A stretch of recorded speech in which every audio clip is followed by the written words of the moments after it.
വക്കീലിന്റെ അടുത്ത് കൊടുത്തല്ല, വക്കീലും കണ്ടിട്ടില്ല, വക്കീൽ അറിയാതെ മാറ്റി വെച്ചതാ. ഇന്ന് രാവിലെ വന്നേക്കുന്ന മറ്റൊരു ന്യൂസ് വായിക്കാം, അപ്പൊ ഇച്ചിരി ക്ലാരിറ്റി വരും. നടിയെ ആക്രമിച്ച കേസിൽ വിചാരണ 11-നകം പൂർത്തിയാക്കണമെന്ന് കോടതി.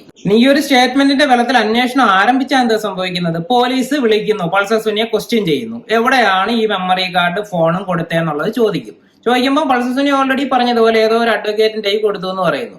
അഡ്വക്കേറ്റിനെ പോലീസ് വിളിച്ച് ചോദ്യം ചെയ്യും, അങ്ങനെ തന്നിട്ടുണ്ടോ? ഇല്ല, എനിക്ക് അറിഞ്ഞൂടാ എന്ന് പറഞ്ഞു കഴിഞ്ഞാൽ അവിടെ തീർന്നു. പൾസർ സുനിയോട് വീണ്ടും ചോദിക്കുന്നു, പൾസർ സുനി പറയും എനിക്ക് അറിഞ്ഞൂടാ, ഞാൻ ജയിലിൽ കിടക്കുകയായിരുന്നു. അപ്പൊ ആ അന്വേഷണം അവിടെ ഓപ്പണന്റ് ആയിട്ട് തന്നെ കിടക്കും. ഈ കേസിന് ഒരു വിധത്തിലും ഇതിന് ഗുണം ചെയ്യത്തതുമില്ല, ദോഷം ചെയ്യുകയും ചെയ്യും. ഇനി പൾസർ സുനിയുടെ സമ്മതത്തോടു കൂടിയാണ് ഈ ഒരു വീഡിയോ എടുത്തതെന്നുണ്ടെങ്കിൽ പൾസർ സുനിക്ക് അതിനകത്ത് എന്തെങ്കിലും ഒരു ബെനിഫിറ്റ് വേണമല്ലോ. യാതൊരു ഗുണമില്ലാതെ ഇങ്ങനെ ഒരു ഡ്രാമയ്ക്ക് നിന്ന് കൊടുക്കും എന്നുള്ളത് തോന്നുന്നില്ല. ഗുണമെന്ന് വെച്ച് കഴിഞ്ഞാൽ ചിലപ്പോൾ സാമ്പത്തികമായിട്ടുള്ള ഗുണമാകാം, അല്ലാന്നുണ്ടെങ്കിൽ നമുക്ക് ഉറപ്പിച്ചു പറയാൻ പറ്റുന്ന ഒരു കാരണമുണ്ട്.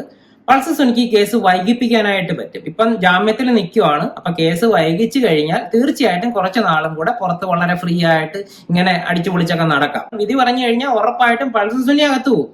കാരണം കുറ്റസമ്മതം നടത്തി കഴിഞ്ഞു, പൾസർ സുനിക്കെതിരെയുള്ള തെളിവുകൾ ഉണ്ടെന്ന് പൾസർ സുനി തന്നെ പറയുന്നു. ഇതിന് പകരം ഇത് ഒളി ക്യാമറ ദൃശ്യം അല്ല എന്നുള്ള പേരിൽ വന്നു കഴിഞ്ഞാൽ ജാമ്യം അവിടെ ക്യാൻസൽ ആകാനുള്ള ചാൻസ് നല്ലോണം ഉണ്ട്. റിപ്പോർട്ടർ ചാനലിന്റെ ബെനിഫിറ്റ് എന്ന് പറയുന്നത് പ്യുവർ ഫിനാൻഷ്യൽ ആയിട്ടുള്ളതാണ്. അവർക്ക് ഒരുപാട് വ്യൂസ് കിട്ടും, ഒരുപാട് അഡ്വർടൈസ്മെന്റ്സ് കിട്ടും, ചാനലിന്റെ ബിഗ് ബ്രേക്കിംഗ് ആണ്, ചാനലിന്റെ വിസിബിലിറ്റി കൂടും, കൂടുതൽ ആൾക്കാരിലേക്ക് എത്തും.